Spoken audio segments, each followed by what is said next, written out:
Hey, Archie, is it possible that by having a financial plan, you might live a longer life? That's definitely possible. Let's discuss it. I'm Archie Hoxton. And I'm Rob Hoxton. And this is Last Paycheck, weekly wisdom to help you retire and stay that way. Welcome back to the Last Paycheck Podcast, sponsored by Hoxton Planning and Management. We're your hosts, CFP professionals Archie Hoxton and Rob Hoxton. Today, I'm here in studio. Rob is feeling a little under the weather, so he's tuning in remotely. But we have an interest. We actually have a health-related topic today, funny enough. Today, there was an article in the Wall Street Journal that was recent about the relationship between net worth, income, and longevity, and how, higher income and higher net worth can translate to greater longevity and longer life expectancy. And so we figured this was an interesting way to kind of think about retirement planning, and maximizing your years. None of us know how long we're going to have, but we can plan in a way that kind of takes advantage of some of those benefits, and make sure that you're considering longevity in your retirement plan.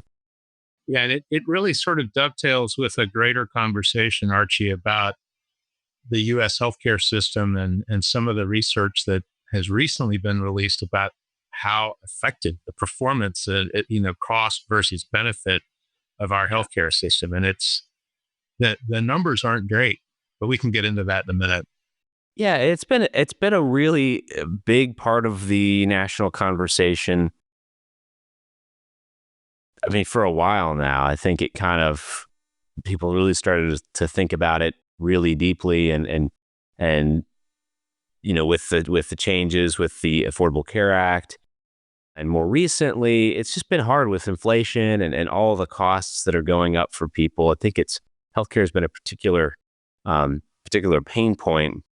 And so naturally, if you have higher income or higher net worth, it just sort of makes sense that you'll be able to afford a better healthcare plan, and it won't send you into basically financial doomsday if something bad happens. So, we're big believers, obviously, in financial planning, and the benefits that come from having a financial plan and having a coach to help you implement and maintain that. But it never really occurred to me until I saw that article in the journal that, there may be a connection between financial planning and longevity. We know that there's a connection between financial planning and quality of life in retirement. Mm-hmm. But it would appear that there may be a connection between that and longevity, how long we live as well. So, yeah, and I think on some of those points. Yeah. I think the connection is also that quality of life connection to financial planning that is connected with that longevity and the health outcomes too. I mean,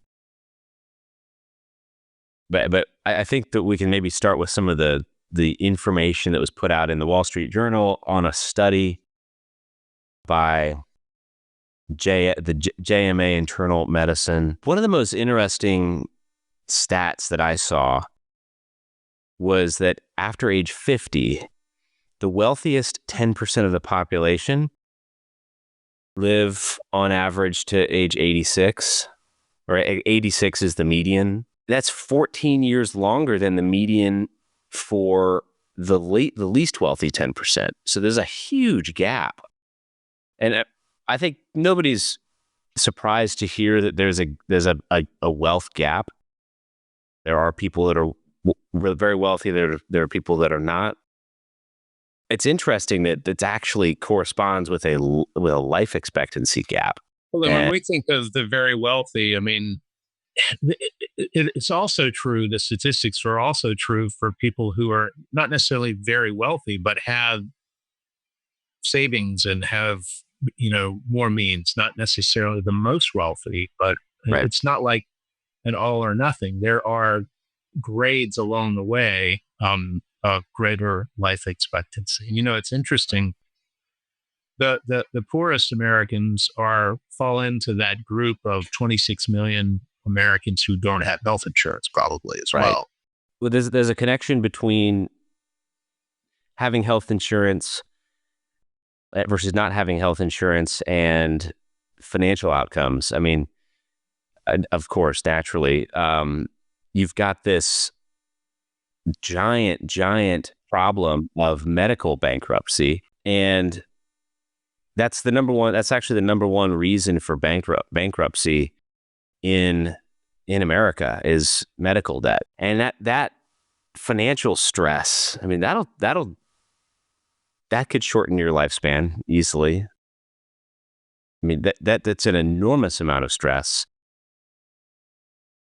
of having to think about, starting fresh and completely, wiping the slate clean and having debt that you didn't really have any control over. If you had a car accident and you had $30,000 in medical bills, even if you did everything right, even if you spent years staying out of debt and saving as much as you could, but then you have this $30,000 debt that, maybe you're a single parent or something, that is probably one of the most stressful things that can happen to a person, is going into debt that's so insurmountable that it just takes you out. What were some of the contributing factors to longer life expectancy? One is access to healthcare, right? Yeah.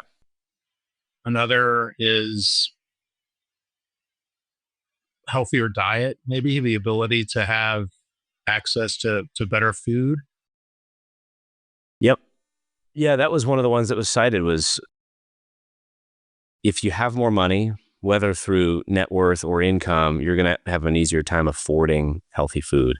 And healthy food, and it also depends on where you live in some cases, but it's expensive. And a normal grocery bill right now is really, really expensive.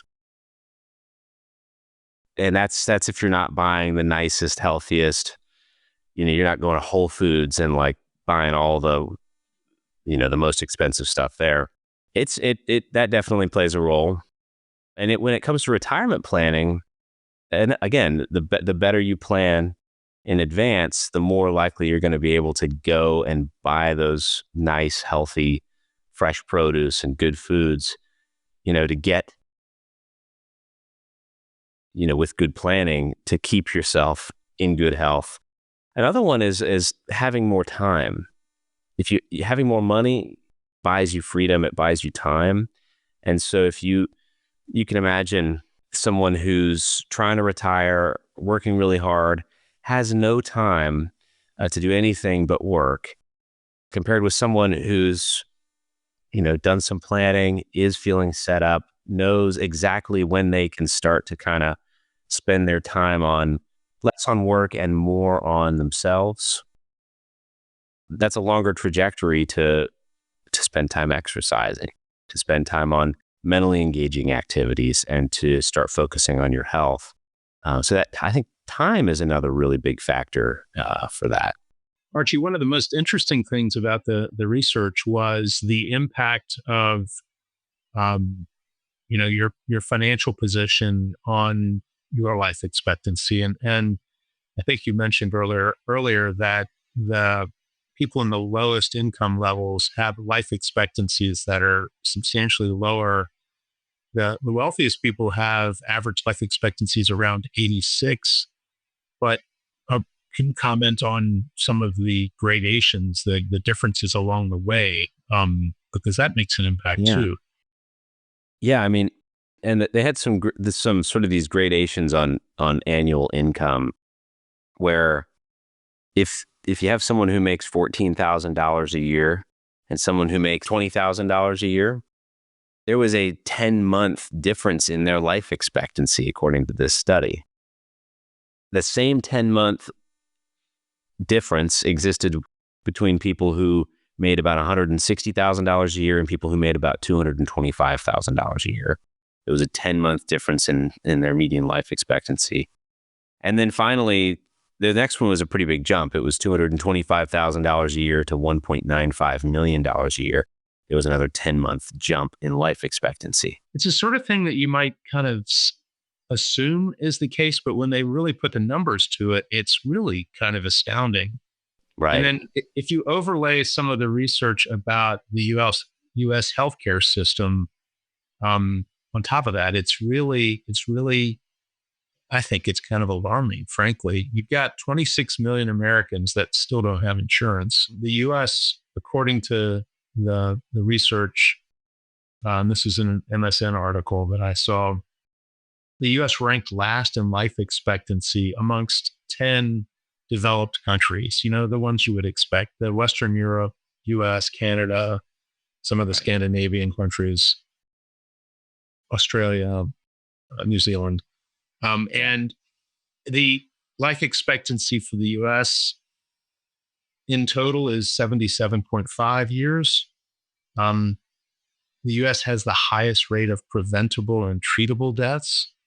We spend an astounding 17% of our gross domestic product on health insurance, on healthcare, far more than any of the other developed nations.